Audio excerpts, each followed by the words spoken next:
Hello there, person of the internet. I'm glad you're joining me for another episode of Rollercoaster Tycoon. Today we will be tackling an expert park. That's actually the first expert park we ever did in this series, so get excited. These are of course supposed to be more challenging than challenging parks, but we'll see if that is actually true or not. I however picked one that sounded comparable in difficulty with the ones we did before. So the one we are going to play is Alpine Adventures. It is located in a snow-covered environment with lots of hills all over the place. The objective is to reach a monthly income of at least $7,000 from just ride tickets. Let's just hop in and check out the park itself. As you can see, the terrain is indeed very rough. We also start out with a chairlift here and we'll see what happens with that. I'll probably build my first ride over here over the water, as that seems to be the biggest flat spot around. I'll get on that right now actually.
It's only July and I've already been super busy.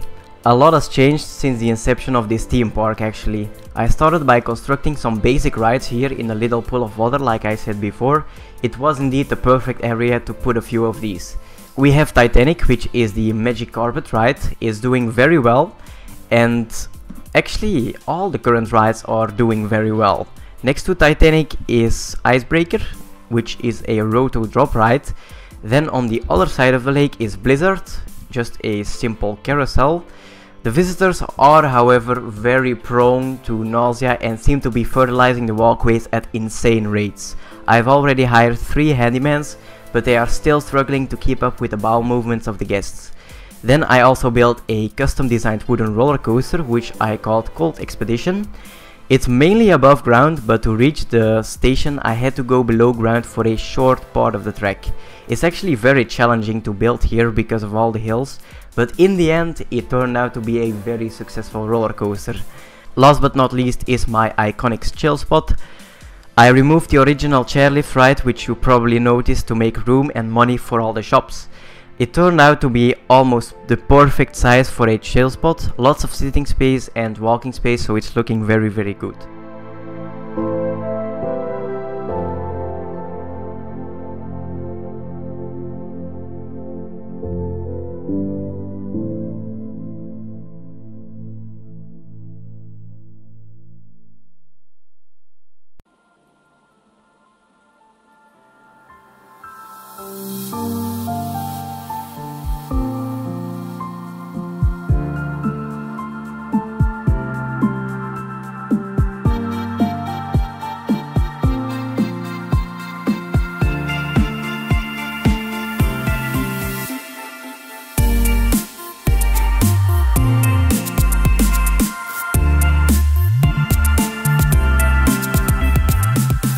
currently May year 2, so we're about 1 year further in time. Since the last update I have constructed 3 new rides. Those 3 new rides include a roller coaster called Froyo, which is the one over here. It has a lot of loopings and corkscrews, and it was actually quite challenging to build again with the highly varying terrain. I've painted it so it reflects its name. I've also changed all the entrances and colors of the other rides to correspond to the snowy theme we've got going around the park. The other 2 rides are small thrill rides, which are called Angel and Bigfoot. Angel is the launch drop thingy over here, and Bigfoot is the one next to it, which is a snowman cup rotating thing ride. I'm charging a good amount of money for both rides. Angel is at $7 and Bigfoot is at $6, but it seems like I could crank up the price for Angel quite a bit. Then about the objective we have to reach. I'm currently at a profit of around $5,000 a month from ride tickets, so we only need about 2,000 more to complete the park. I'm probably going to build a few new rides and run some campaigns, and then we'll meet again for the final update.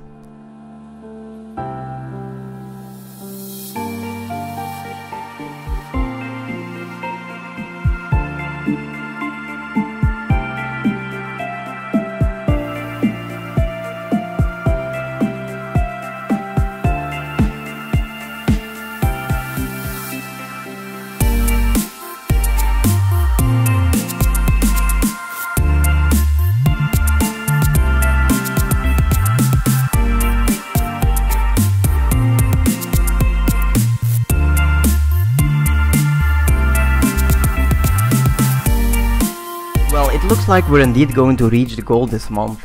I just finished building this bobsleigh ride called Slippery Slide, but I was so stressed out by the limited time I had because of the goal completing any moment that it really doesn't look that great, to be honest. Still, it's another ride, so overall I've built quite a bit of them compared to the previous playthrough, where I did a very poor job on that end.